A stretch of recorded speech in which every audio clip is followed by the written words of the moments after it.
Welcome to Rich Conversations. Today we'll chat with Cynthia Teschner. We recorded this on Memorial Day, so as you're aware, a lot of things have happened since then. But this discussion was so great. I really enjoyed it because not only did she discuss her experience living on the south side for a number of years, but also her Native American roots, in particular her Lakota and Ojibwe tribe traditions and heritage, and even the history between her family and Chicago. It was really incredible, and she brings so much energy that I'm so excited to share this with you guys. I had a blast, and I know that you'll learn a lot from listening to it. So without further ado, let's begin.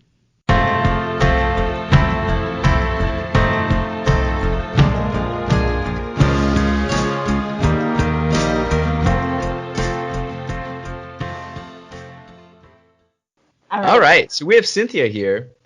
How are you doing living under the threat of COVID-19 right now? Honestly, I've been more in my house more than ever, but I'm working from home. As you can see, I'm in my office right now, so it's always on the grind for me from morning till dusk and after. Doing what? So I am a financial coach. So essentially what I do is I help people learn how money works and how to use those concepts to build a financial plan so that way they get ahead. And the ultimate goal is actually financially freeing families. Awesome. I love it. What was your daily routine like before, and what does it look like now? So before, I have to admit, I was not definitely as much on my grind as I am now. I think through COVID, it's really opened up my eyes to how much more I have to be organized and use diligence on a daily basis. Before, I'd honestly wake up a little bit late. But now, I mean, when you can, you can. But Yeah. now I've been waking up at 4:30 every morning. I've been going to sleep at like 11:30, and I've constantly been working. Dang. So Yes. So you're busier now. Yeah, so it's a no Netflix session for me. Yeah. Yeah. What's something new you're doing or feeling during the pandemic that surprised you? I guess for me, I've really tried to look at everything in a positive way. I mean, as we know, everything's so tragic in the world around us. I mean, me personally, I know of people like within 3 days, 4 people who I know extensively have passed away. So, I mean, of course, like that things is tragic, and it kind of like makes us think more about where we are, where do we want to go, and how to live, make the most of each moment, right? Yeah. And it's just really kind of resonated with me that time is precious, and if you want something, you have to fight for it and give it all you got. So that's essentially kind of my taking from this, and what kind of surprised me is that it's been a wake-up call. Yeah. Wow. Thanks for sharing that. I appreciate that. Yeah, I'm kind of deep, so. So how long have you lived in Chicago? It's been about 7 years now. I actually came here for grad school at UIC alum. Hey, what's going on? Let's go Flames. Went to grad school in Latin American Latino Studies, and I guess it's kind of unique because I'm actually Native American, but Latinos are indigenous as well. So I taught classes there as a TA, and I later worked in CPS, in the American Indian Education Program, came back and I worked in student services, helping high school students get ready for college. And now I'm currently in my own work. So Chicago has definitely been a critical building piece for me, not only, spiritually, personally, but definitely professionally. Yeah. What neighborhood are you in now? I actually recently moved to Englewood, and I love it.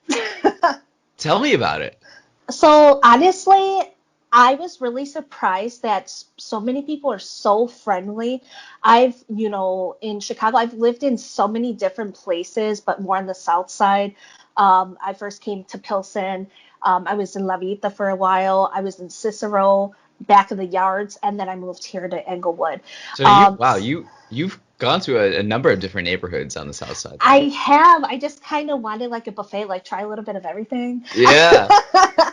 But people are generally nice. That I know that we come from, the same, small town, if you will. Yeah, Cynthia and I actually went to the same high school together, which it's a rare thing to both be in Chicago. It's because we're in a rural community, and it's cool that it's unfortunate that it took this long for us to figure out that we both live in the same city together, but here we are.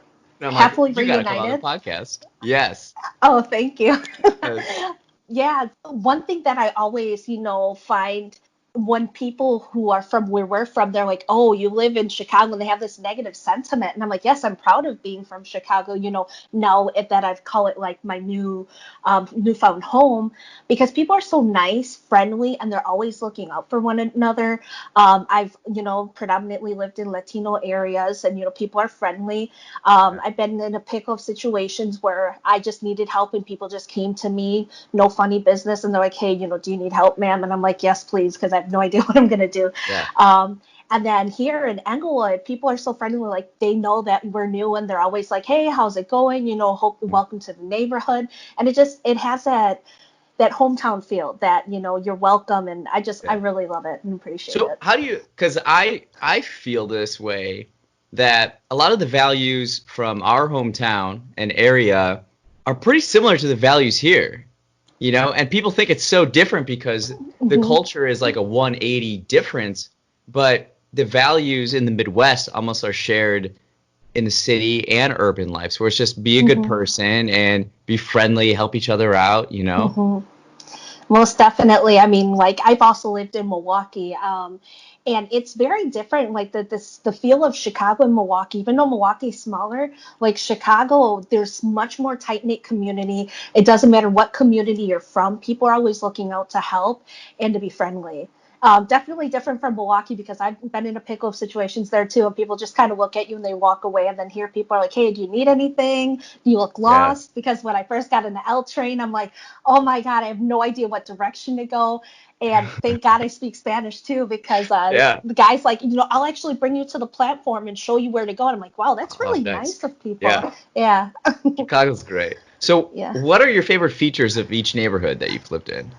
Um, wow. It's really hard, but I honestly, for me, the centerpiece is just that sense of community, that somebody's looking out, and I think that's really has resonated in me.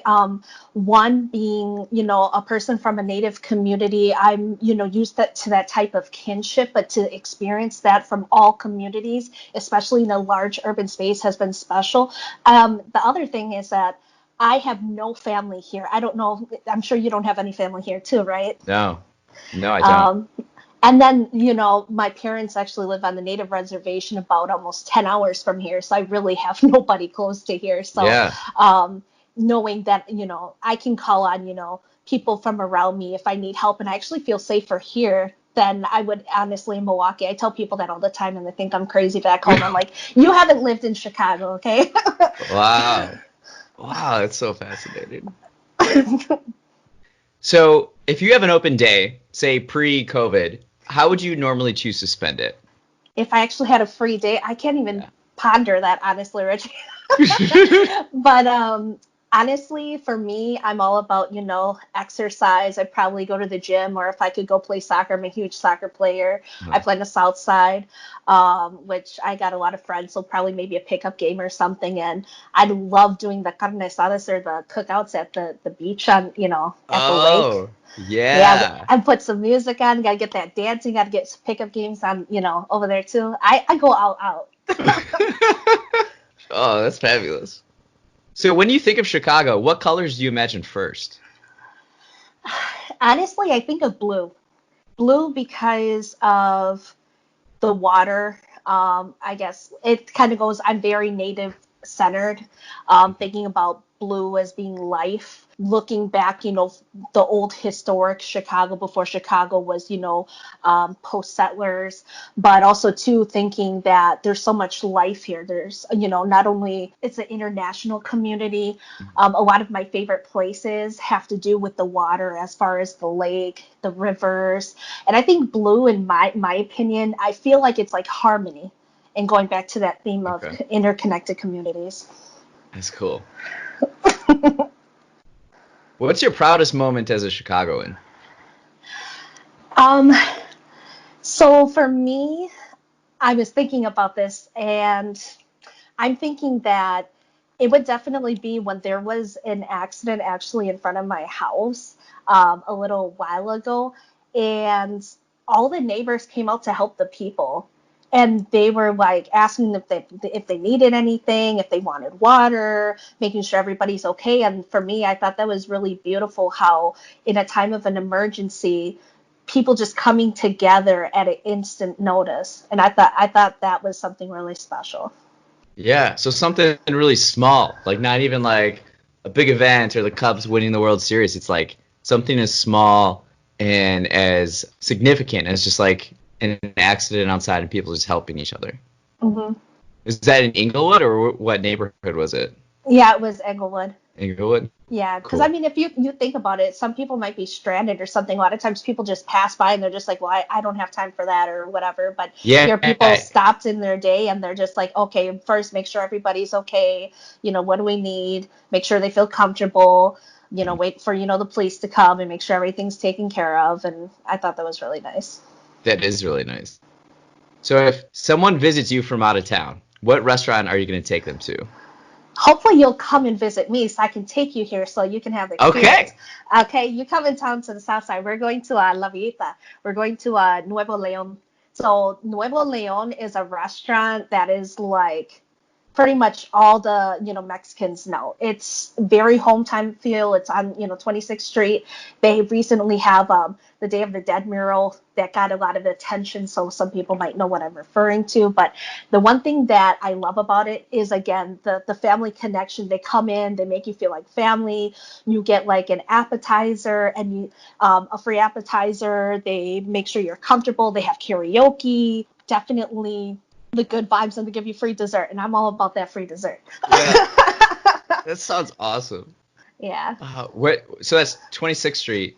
Is that Hmm. Pilsen? No, it's Little Village, La Okay, a Vita. little bit. Yeah, close Yeah. close to it, right?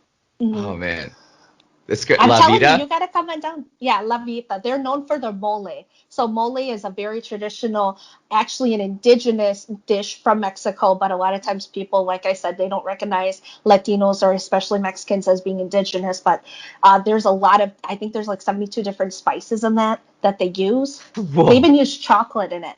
And chocolate was, chocolate. from the gods and everything. But yeah, I'm a nerd. I could talk all day about that. You know me. I can't hide from you, Rich. And you know me back in high school, so we didn't even go in there. Yeah. Okay, so what's your hidden gem in the city? For me, I when I think of hidden, I'm like, okay, something that people really don't often go to, right? There's a little hill by Soldier Stadium that's over by Museum Campus that I love to go to, and I ride my bike because parking is hard to get to, right? And I That is. park on the top of the hill, and I just kind of like sit and let the beauty of Chicago skyline sit in, and then you're next to the lake, and it's just all beauty right there. That's my Okay, my favorite so little spot. this hill. I've been on the museum campus quite a bit. Is it is it the one by the Adler Planetarium? Yeah, it's further south from that. Okay, so is it south of the stadium?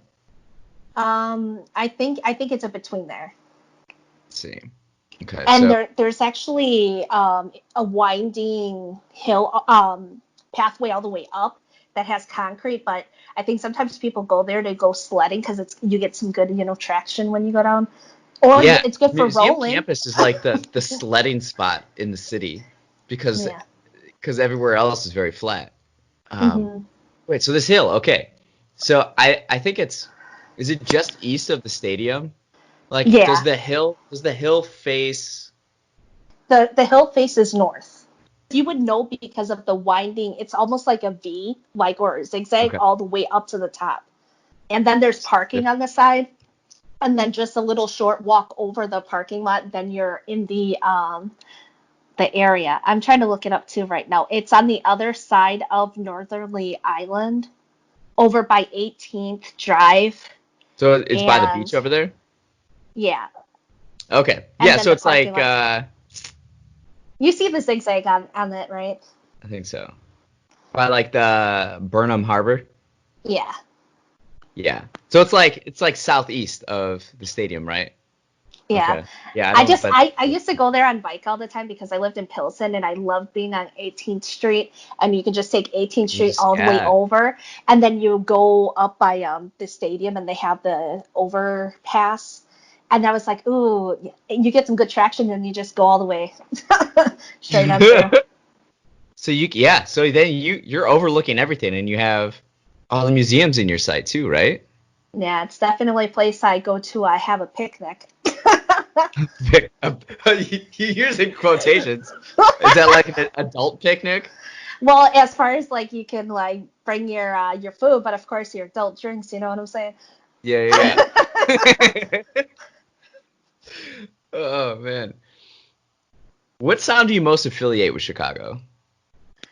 For me, it's just the sounds of like different ethnic music. I'm a huge person on culture. I love cultural exploration, because of, my background, and just hearing all these different harmonizing tunes, all these different languages. It's like a cultural heaven for me, because as you know, back home everybody pretty much speaks just English, and it's Yeah. just pretty, monocultural, background. Mm. And then coming here, it's just like, wow, there's just so much life, so much world, so many people, so many different stories, and it's just like, why visit a museum when we have everybody around us and we can learn from one another and bring ourselves closer to one another.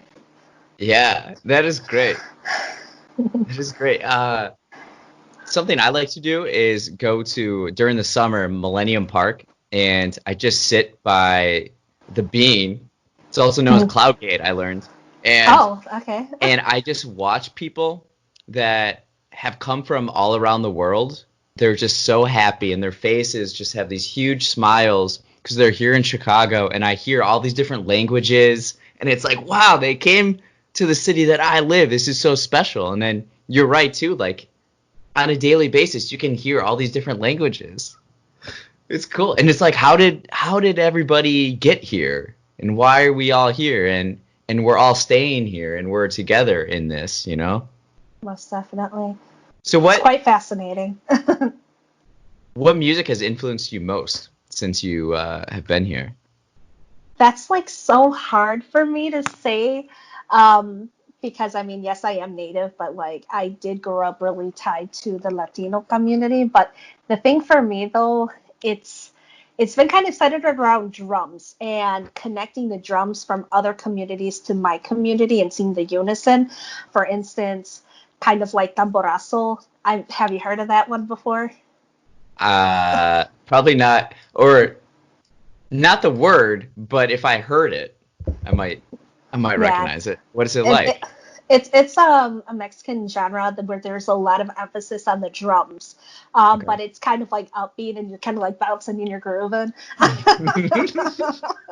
So where are Yeah, there like other popular artists like on Spotify that I would for recognize the drums in? probably not. I mean, tamborazo is more kind of like they have bands that just do it, but I mean, there's not so much so popular. But if you're talking about other genres, How do you Mexican spell slash it? Okay. Tamborazo. So tambor in Spanish actually means drum.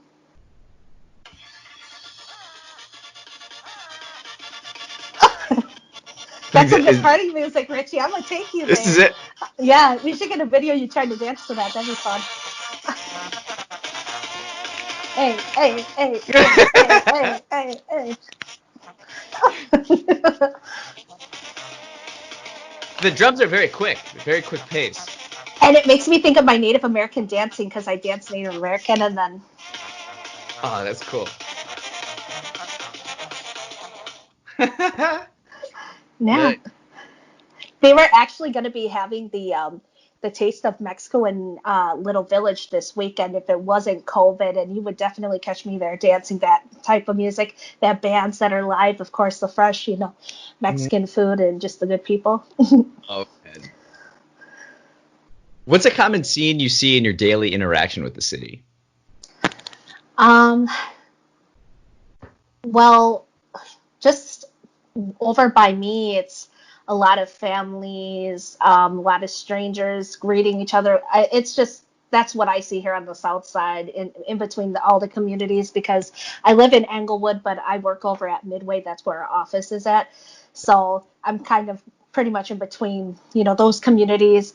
I see a lot of street vendors, and I love supporting them because they have the fresh food, better price, helping families out. I actually found my frutero, which is the guy who sells the fruit, and I said, "You moved today." I said, "I was looking for you." He's like, "I'm sorry." And just having those good little conversations and those relationships with people. Yeah, I don't know. I really value that. Yeah, you value relationships with people, interactions with people. Yeah, And that's what you notice most about the city is the people. I really do. Yeah. If Chicago were to be destroyed, what's one quality you would choose to keep to rebuild it? Definitely the unity among the people. I think that's so key because it's like, yes, we have different talent from everybody. We have, the masonry, we have the people who are the intellects, all these people that bring value. But if there's no unity, you have nothing. You're all just like in your separate kind of bubbles, not working together. Exactly. And, it takes a community to raise a child. That's that premise of, how I was, brought into the community. And I think it's the same across communities, because people do better when you're united. You have different aspects that you learn from observing, from participating. And I think it's the same thing intellectually. Yeah. All boats rise with the tide. Oh, man, that's nice. That's from Wayne. Wayne was a guest on the podcast about like 2 months ago, and that really resonated with me. He was like, he was talking about the city and just like all the people, all boats rise with the tide, So like supporting each other helps everybody. The more we support each other, then that's the tide, and we're all the boats on that tide. Like Chicago is the tide, and the more we support each other, it raises up, That's really cool. I've never heard that before, and I'm definitely a nerd, and I've heard a lot of things before. When you feel overwhelmed or need a mental escape, but you can't leave the city, where do you go to clear your mind? Okay, so if I have to be within city limits, right? Mm-hmm. I'd honestly say the lake. The lake is very key for me. It's because of, like I said, my native upbringing, because we have a lot of native teachings about water, like Miniwichoni in my Lakota language means water is life. We have a lot of stories about our upbringing in the community and how water is, important. I like to go and take my Native American drum, and I go and I sing, and that's where I find a lot of clarity. I find a lot of strength, and I feel like it's part of rejuvenating. So definitely the Yeah. lake. Do you go to a certain spot on the lake? I have a couple, like if I want to be like to myself, so I can sing so people aren't looking at me and thinking like, oh, what is she doing? Yeah. I kind of go more south, probably more by like 31st Street Beach. Okay. But I like to go either like right at the morning, because the thing for us Native people, it's our belief that our ancestors are with us when the sun rises. And so that's the best time to sing, because so that way you're singing to your ancestor and giving thanks to them. So you're a morning person then? A newly found morning person, yes. I mean, because of work, but also too, I feel like I'm, much more balanced, with my spirituality, like as I'm sharing with you and everything. I have much more clarity now that I'm getting older. I mean, wiser. One would hope. One would hope I'm not getting crazier right now. So we're gonna go a little bit more, even more introspective. Okay. You've kind of touched on this already, but what's a personal mantra or philosophy that guides you? Okay, this is actually I'm Ojibwe and Lakota, so this is a Lakota saying that a lot of people might have heard, Mitakoyo Yasin. Have you heard of that one before? No. What does it mean? It means we're all related, but it's Okay. much more, that's just like scratching the surface, but it's really about the balance and unity between all living things, which is centered like with love, peace, and unity. as well as having a sense of responsibility of maintaining the balance between all aspects of the life. Wow. That's Yeah. cool. Okay, how do you say it? Metakue. Mm. Wait, say it again. Me? Yeah, say it again. Metakue. Mitakoi. Oyasin. Oyasin. Hmm. Nice. And it's really interesting because the thing what's important for me is that really building off my identity as an Indigenous person. When I came to Chicago, it was really important for me seeing the extensive nature of Indigenous people, not only in the United States border, but outside, because we didn't have borders before. Our people always migrated. And from Mexico, there's so many different Indigenous nations. There's actually the most Indigenous nations and languages represented there than anywhere in the whole world. Really? Yes. And so Mexico. there's a really common native language, which is Nahuatl, and they have a similar mantra, which is Nicatlaca, which means the same thing as Metacoyoyasin. And I was Okay. like, wow, like it just really, is something that really hit me when I hit to Chicago, being more connected to my Indigenous roots and more of a, as we say, an all-American from north till south. Hmm. Because we have the turtle of the north. If you actually look at the United States, or if you actually just Google North America as Turtle Island, it'll actually show you the shape. And then the south is the condor. And they say that, we're united. I'm looking this up right now. Yeah, because as us Native people, we always talk about Turtle Island. And the Great Lakes, as you were talking about, the water and everything, as being a place that's important to me, we look as the Great Lakes as the heart of Turtle Island. Yeah, I see it here. Isn't it crazy? It That's cool. definitely is impactful when you see the world in a different way. And you see that in North America, we're all one, and we're Exactly. all just parts of it. Most definitely. I like how And too, like you mentioned that like one tribe in Mexico has a saying, and then someone else has, or another tribe has a different saying, but they mean the same thing. And I think it's really cool to that you can, because we're people, we all experience and have feelings about life, and we're trying to figure this out, and people just have different ways to say it, right? most definitely. Even music. I mean, I've heard a lot of music from, for instance, Honduras, which people don't know. There's a lot of strong African roots that are still present in current, Honduran culture. And then it sounds a lot like, if not exactly like, a lot of African music and, culture, and it's still apparent. And that's why I loved learning Spanish, because I realized how relative and how connected we really are across the world. And that's why I love the drum, because the drum symbolizes a lot for us. For us, it's the beat of Mother Earth.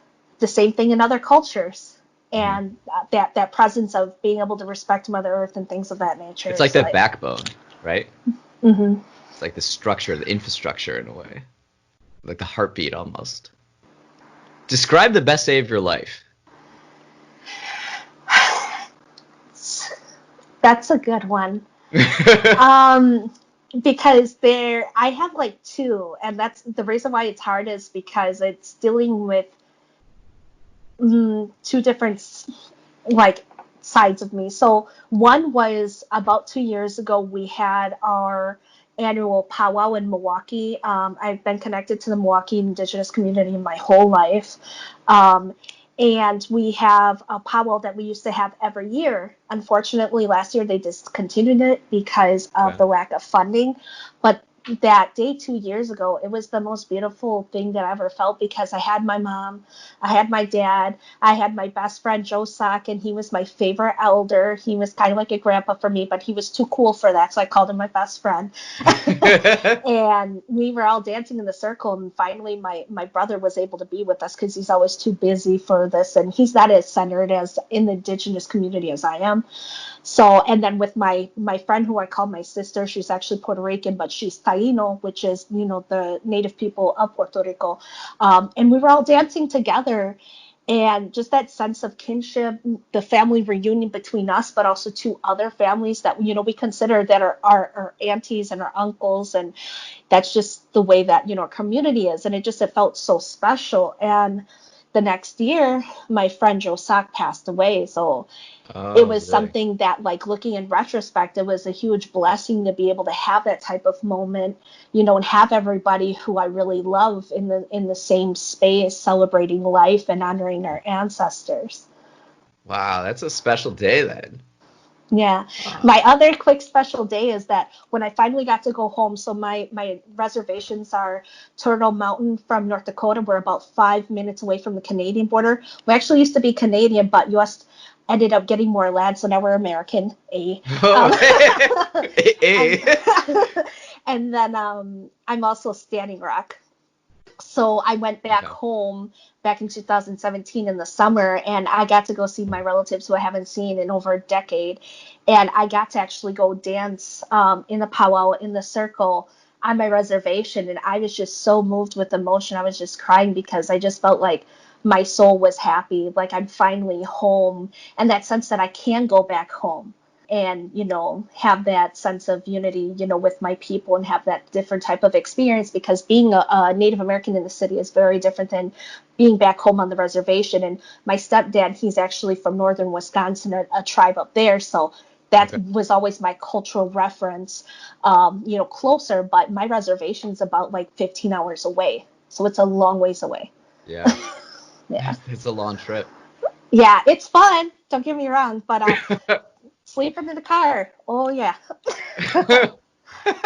Oh yeah. Do you ever have you ever gotten into like Native American art, like painting or like other ways of expression? Oh yeah, I'm looking at a painting from my grandpa right now. I don't know if you want me to share that. And I have this painting that I did. I've only done one painting in my life. For me, it's special, but it looks like a kindergartner drew it, but it was important to me. Yeah, that's all that matters. That's what art is. It's about the Yeah. meaning. It's not about the actual art. I was on this road trip.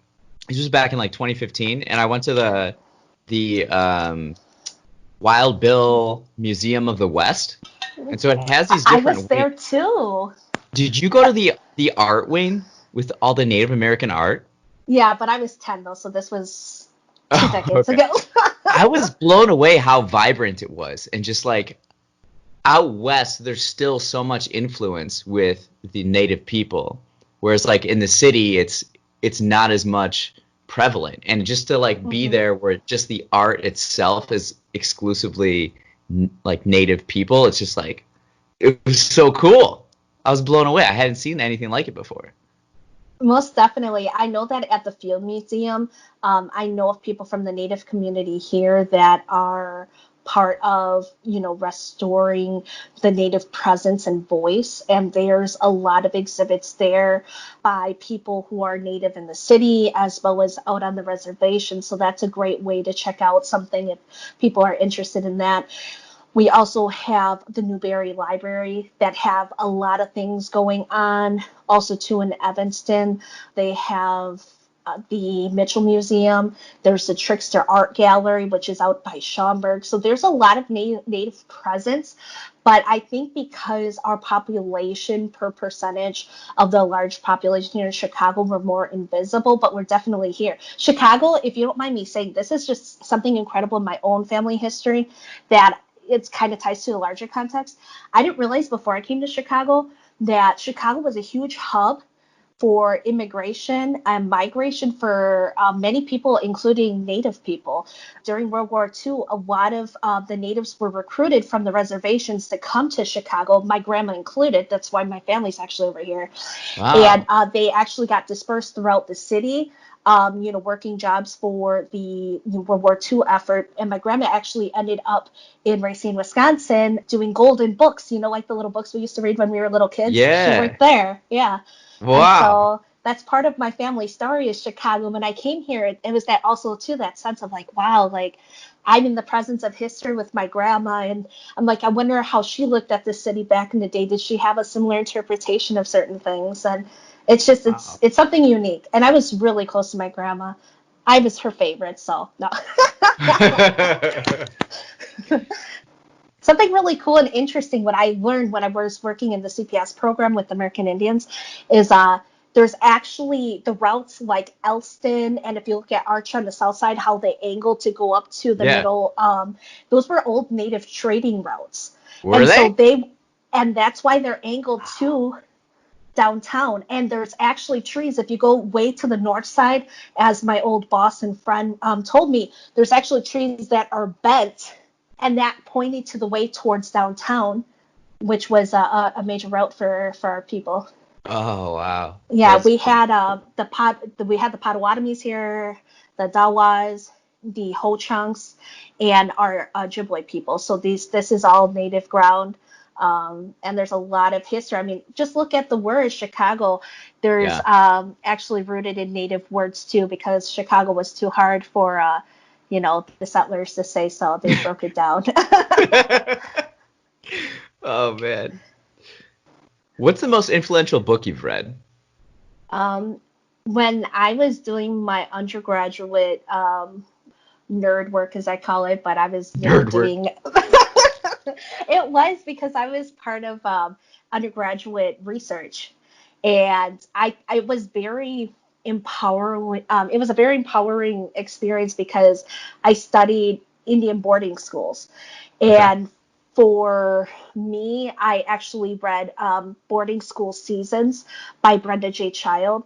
And for me, it was really impactful because I finally got to read something written by a Native person, a person from my tribe, which, in the larger band of Ojibwe, and to see, the history that's never taught in schools. Because Mhm. history, generally speaking, is not taught by the people who it's about.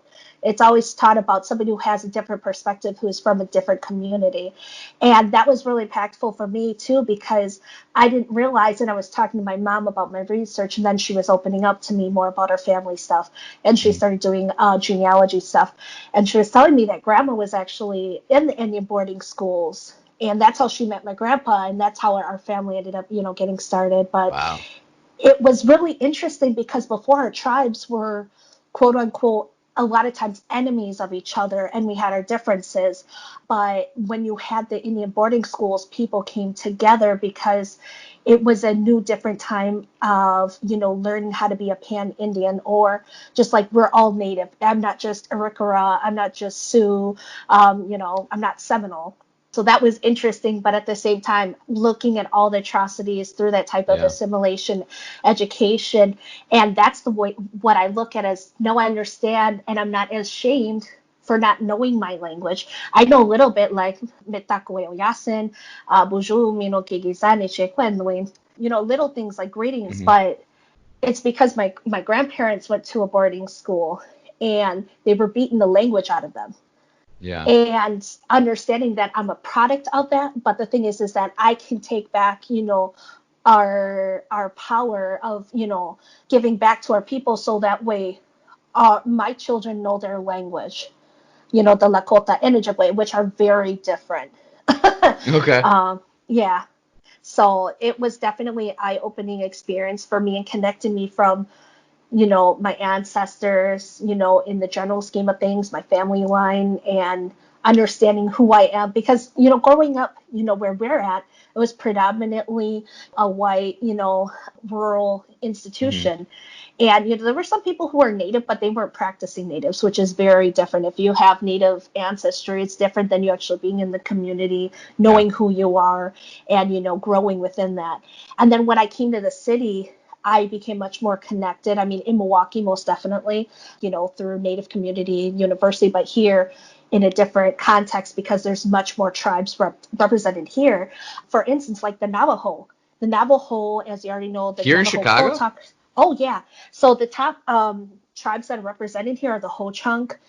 We definitely have a lot of Lakota, and we have a lot of Navajo. And back home, it's a lot of Ojibwe because we have a lot of tribes in Wisconsin who are Ojibwe, and the proximity of Milwaukee to the tribes there, people are always migrating. So, like, you might live in the city a year or two, you go back to the res, and you go back and forth, and that's the constant way of life Really? of that type of migration.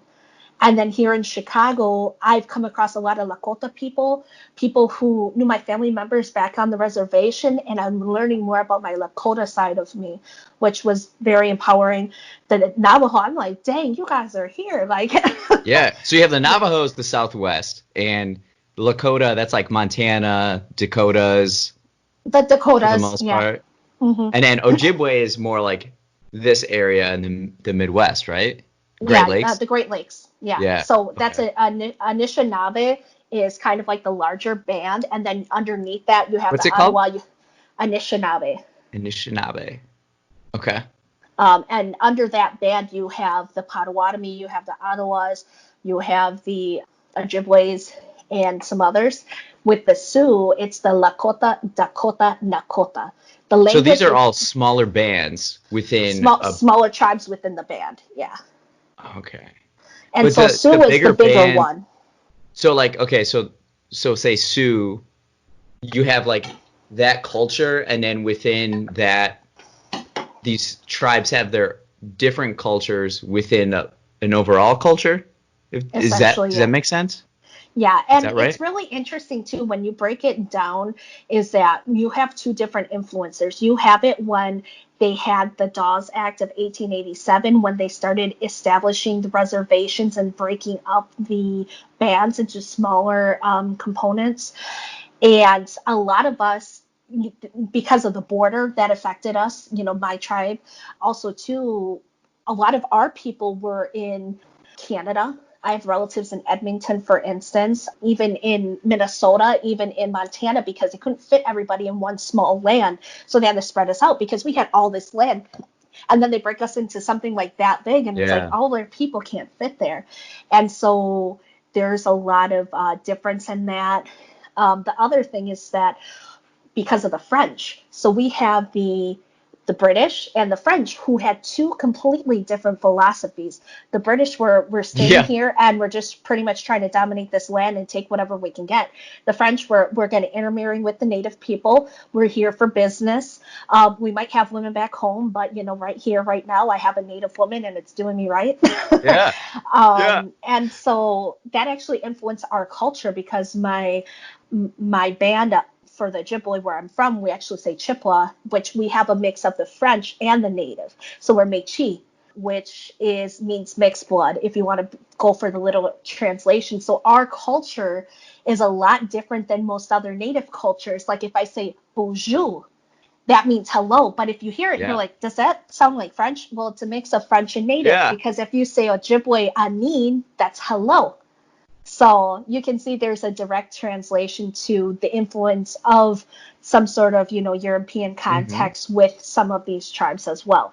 If you look at the culture, the food, one thing that we have, for instance, we have a sash or a belt that the fur traders used to wear, but we've incorporated that into our Métis, what you Okay. wear around the chest or the waist. Yeah, so it's quite interesting. So what's the name of the book again? The book is Boarding School Seasons. It's kind of a small one. Okay. Um, I thought I had it here, Boarding but school seasons. And so through it, it's you're able to reconnect your history and your family history and the history here in America. most definitely, they even have, it's a small read, but I think it's very impactful because it's descriptive. I believe that there's photos too, so you could see the conditions that, these children were living in. Like at some of the schools, the tracheoma rate, which is like an infection of the eye, if I'm not mistaken, it was like almost 10 times the national average. There was a lot of Yeah. human rights violations that they were doing. Like, for instance, I learned that if somebody was sick, just think if somebody has smallpox, right? They put Mhm. kids who were not infected in the same bed as people who were infected, and all these kids were dying.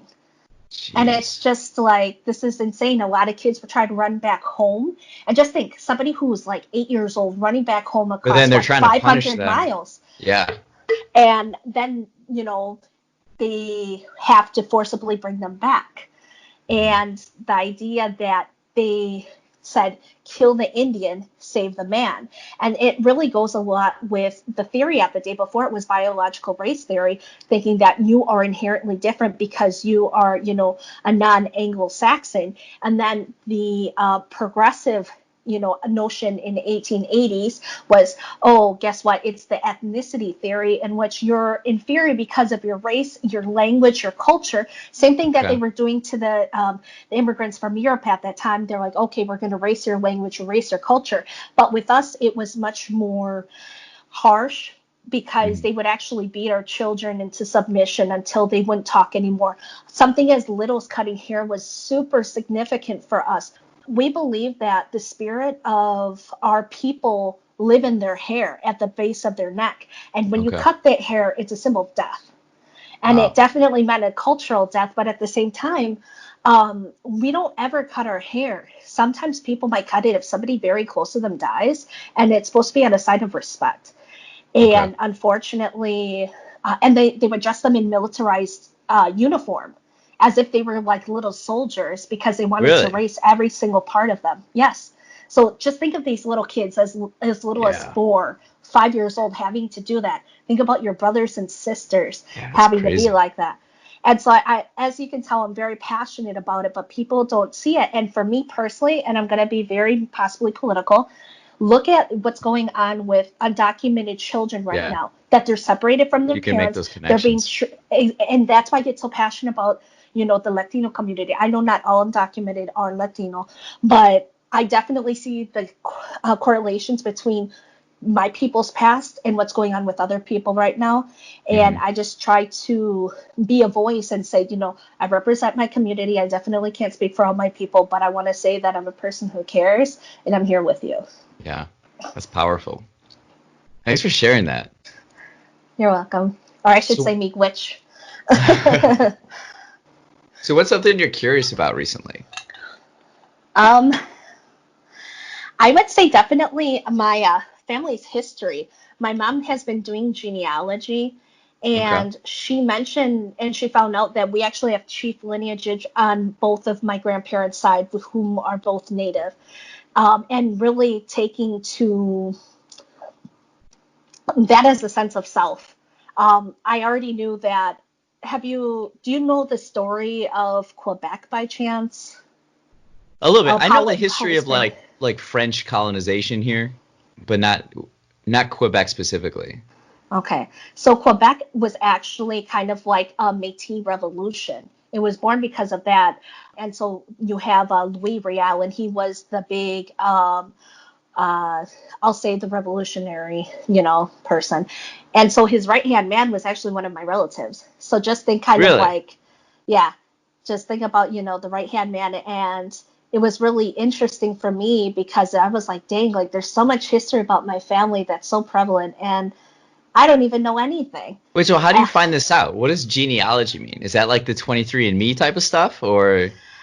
Well, the thing for us is that it's much different than that, because we do have books and things that were passed down from the tribe, things that our family has kept. So my mom has a much more intricate and sensitive information that's more pertinent to our family. And because sometimes people don't know their lineage, and they look it up, and it's like, that's very different than things that have been passed down. And my mom has gathered stories from some of our elders and connecting the ties, and we found out that some of the people on the reservation where my stepdad, his family's at, are actually connected to our family out west. And I was like, really? Well, this is insane. Yeah.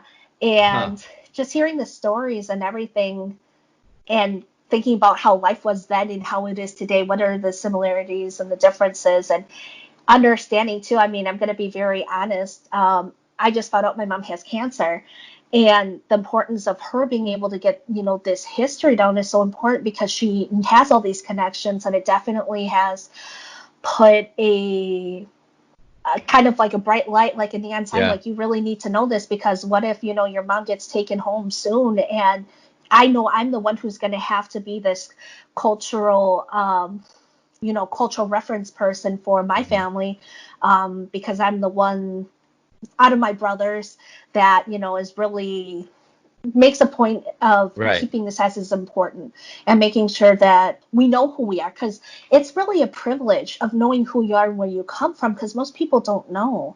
And for me, it really has given me that sense of strength of knowing who I am, where I come from. I come from a long line of people with strong hearts and strong wills, and people have done good things for the people. And that's something that it really ties into what I want to do currently. Yeah.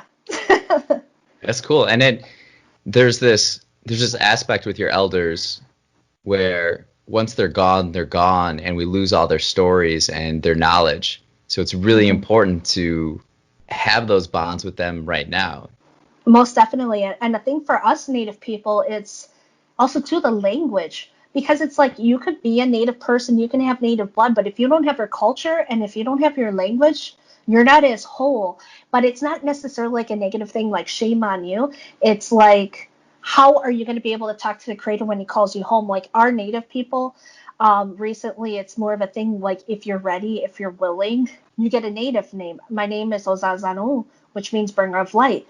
That's the name. Bringer that of light. Yes. Yes. Well, and the thing is that I want to really reach, a common theme that is brought up, like, oh, like, what's your Indian name? It's like, the thing is that that's like a huge mockery, because what my mom had to do, a lot of people think that tobacco is a drug. For us Native people, yeah, sometimes they smoke it, but it's in ceremonial ways, but we use it to demonstrate that we're grateful. And if you ask for something, you present tobacco. We're not ones to use money. That was a European invention. Right. We come in a good way. You use asema, which is tobacco. You ask somebody, can you please do this for me? If they take it, they accept that and they say yes. And so my mom did that with, my Native grandma who adopted me, which she was also too Lakota like myself. And she gave me a Native name, and she consulted with other elders like herself, to make sure that the name was appropriate for me. And there's a lot of things that they had to go and think about, because they're like, okay, she's Ojibwe and she's Lakota. And the thing is that we have a lot of general words. Like, for instance, the moon is feminine, the sun is masculine. Okay. And so the bringer of light is not referring to the sun, it's referring to the moon. And so they had to actually do that in Lakota, because in Ojibwe, it's actually vice versa. Really? So there's so many things to consider. Exactly. And if you're not within your Native self to accept the name, then you'd have no business of having a Native name. So for me to have a Native name is it's a huge blessing. And I really appreciate that. And my mom actually saw white deer. And for us, there's a lot of sacred things around us. And it's like, who comes across a white deer? Well, for us, my mom was thinking about giving me a Native name. And then she was like, well, I saw the white deer and I knew it was a sign that I was supposed to do so. Yeah. And so it was very special. So language is huge. It's key for us. And it's part of our, cultural vitality. Thanks for sharing that. How do you feel about the term Indian? I don't like it. Yeah.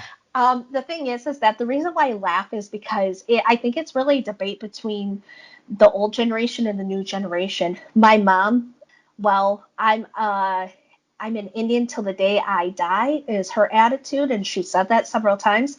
Uh-huh. And for me, it's like, I don't like that word, because obviously the word was created because Christopher Columbus thought he discovered India, and we're not Indians. We're First Nations people. And we just been called people Indians since then. So, exactly. It's been over 500 years. It's like, you think you could fix a problem within the first couple months, maybe, but I guess not. Like that. Oh, we're not in India. Maybe. Almost. Let's Indian. not use this term. Yeah, but the thing is that what I've seen a lot with our elders is that they've just given up. They're just like, oh, well, I already fought my fight. As my mom said, I used to be like you. I used to, want to be able to make a difference. And now I just have to accept things are the way it is. I'm old. And I'm just like, so what are you going to leave us to inherit these type of socio-cultural issues? So that way we have to, use a kind voice to tell people how to respect us. The thing, I think what's safer is to use a person's tribe. Yeah. I found that to be more respectful. Some people here, they like the term of indigenous, but it's more if they have connections to other cultures. Like for me, because I want to connect myself with other Native people throughout North and South America, because I know through personal experience, I've been to Native ceremonies, even from people from, Mexico, who are indigenous, like what I know is that their people came up and they brought us ceremonies, they brought us medicines, and we learned from them. And so Okay. it only makes sense that we're so similar. And the whole idea of the border, and it's just like the border crossed us, even our native people. We've been here for over 10,000 years, especially in this area. And so I look at them as, my brothers and sisters, and that type of unity is important. And Yeah. that's why, the words we use have so much power.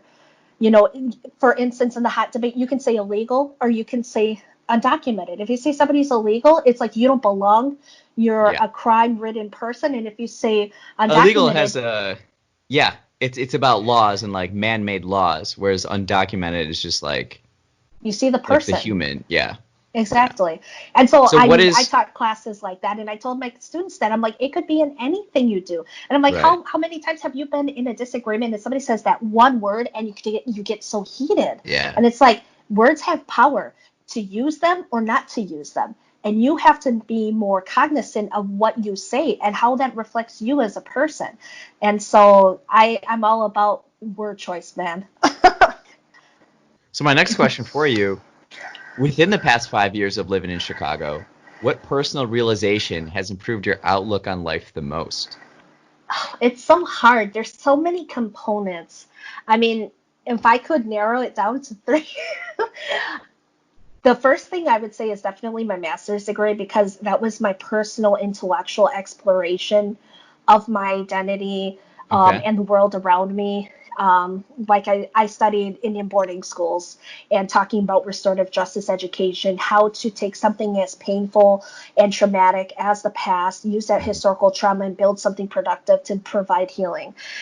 And part of that empowerment for me, like I said, I had to overcome a lot of, I'll just say, challenges and painful experiences. And here in Chicago, a great an organization that I very much support with my whole heart is Dress for Success, which is an organization for women who need something maybe as little as just clothes, just to be able to go to a job interview, or they have workshops. But the sense of sisterhood that I got in that was so powerful for me because I haven't had a strong family structure. And I got that there to help me get through all of the abuse that I have been through, more partner abuse than anything. And when I came, to Chicago, I had just overcome a really abusive relationship where I almost died several times, and I was just broken. And in order for me to, heal myself, I mean, yes, I have my native spirituality, but as finding those critical components that I could build upon, they provided that for me there. Wow. And I'm ever so grateful in that type of sisterhood, that connection, and knowing that people care and that they're there for every step of the way in that progress, and they're to help celebrate with you. That was something really critical. And honestly, if I didn't have them, I don't know if I would be as wholesome as I am today. And then, of course, where I work right now, in that professional context of being able to take all these pieces and to give back to the community. So that way, really truly helping free families and making a difference, because I was a teacher before, but the thing is that I just felt like a puppet. Like I'm just there to, Hmm. just give homework, grade homework. Maybe I might be able to make a difference in a child's life for like a day, maybe a year. But could Yeah. I truly change that child's life? In my opinion, I felt not, because there's so much corruption and politics in the mix that when people want to try to do something different, they don't allow that because of the standardization of education. When I came Right. here, to work with families, I'm like, I can truly change this family's life where they won't have to live in poverty and destitution for the rest of their life, that their kids can actually go to college if they want to, that the grandkids will never have to know what the struggle is. And that's so empowering. And that's something that can help pave the way for next 7 generations, which is important for us Native people, because it's like, okay, we're here today because of the love and dedication that our ancestors 7 generations back have done for us. What can we do to pave the way for, our future people to come? And for me, this is the best way, because even if you have, a job JOB, you're just over broke. It's Yeah. always a struggle. There's always something that, it's going to happen. Maybe it starts off good, but then they don't truly value you. Who are you to actually be able to reach your dreams? They hold you back. But here, building up for their financial literacy and their financial freedom, when you have money, you can choose the type of life you want to live. Yeah. Like one thing that was impactful for me, like I was working with Miss Janelle at UIC, and she was such a sweet woman. I loved her. She was so supportive. She said, "Baby girl, why are you still here? They're going to suck the life out of you." And that's exactly what happened to her. It's so sad. She got upset and she had a heart attack. She never came back to work. She was on bed rest for 3 months, Wow. had quadruple bypass surgery, and then she died. And that was so impactful for me. I'm like, dang, Miss Janelle, like I really feel for you, but I don't want that to be me. Yeah. I don't want to live that type of life. The Creator has me here for a reason. Get your money, dude. He has me here for a reason. I survived all those bad things to be here, and I want to use that gift to give back. And I don't want to go that way. And I that's want a to gift bring now life. that's so important during this time of uncertainty. Most definitely. And I'm just really grateful that I can be a critical, agent in people's lives right now, but an agent of change. So that way, I can help build up people. I mean, if people want to, start making money and try something different, I'm here for them. So that way they can actually get a free education. I was this close to going for my doctorate degree. And then I said, why? When I got my master's degree, I couldn't find a job. I was in 3 different states, 5 different cities, and nobody would hire me. At my level, I even was trying to get a job at Aldi's. I was Costco, and I felt so broken. And then after going through all of those experiences as well, as I mentioned, and then I was like, I never want to feel like I'm nothing again. I know I'm special. I just have to be given a chance. And I was given a chance here, and I've never looked back. I love it. So this is the last question I have. I feel like you've already kind of touched on it, but what are you personally excited about within the next 5 years? Oh, I'm so excited, Richie. Oh my God. I love hearing it. Woo! All right, I'm all about positive energy, right? As we say, yeah. hoka hey. It's kind of like, all right, Hoka hey. with our Cool. hoka hey. So the thing for me though, it's about the community and myself. I want to be able to help financially free, like thousands. Like my life goal, I want to be able to say I helped 1 million families, through me and my team. That would be like the most beautiful goal ever. But when the next 5 years, I want to be able to get as close as to making $1 million as possible. And with that type of money, of course, I want to become financially free. I want to make sure that I can take care of my mom because, she's having all this chemo stuff that's starting to happen. But I want to build a nonprofit programming so that way I could use my education about creating a restorative justice education, focus on financial literacy, working with preteens and teens so that way they are much more aware, critically aware, I should say, of the world outside and how to actually make the most with their time. Because as you know, time is money. And a lot of times we don't realize this in the sense of financial literacy until we're like 40. And then we're like, dang, if I would have known about this 20 years ago or even more, I could have been ahead. And so I think that's something that's critical for me. And it's all about giving back. Awesome. Well, thanks for having this chat with me today. This has been so fun. Yes, and you have to come down to the south side so we can go to Nuevo Leon so you can get the full aspect. And they have great tequila too, eh? Well, I'm down with tequila. Yeah, we got tequila. We got the Bucanas con Piña, the Buchanan's. Mezcal. Mezcal is so good. My girl hooks me up. She goes to Mexico and she brings me stuff straight from Mexico. So I'm like, I got you. Awesome. Well, thanks again, Cynthia. I appreciate it. Well, thank you. It's been an absolute pleasure, and thank you so much for having me and for letting me share with you a little bit more about who I am and giving a voice to some of us Native people as well. Thanks for listening to Rich Conversations. Have a positive day and keep learning.